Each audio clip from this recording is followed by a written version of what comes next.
Welcome back to Technologias. In this video, I am going to teach you how you can redeem a car in Roblox. The first thing we should do is go to the upper right corner, where in the configuration will appear the will go to third option with this Roblox Health and Security.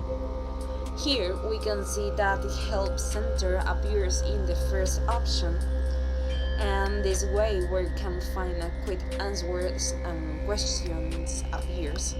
Okay, like this. Now the next thing we are going to do is place rhythm and speed the Roblox.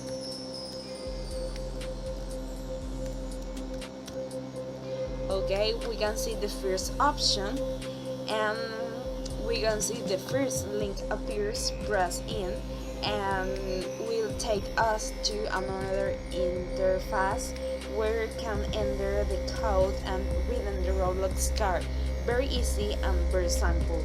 Thanks for visiting us and Technologies.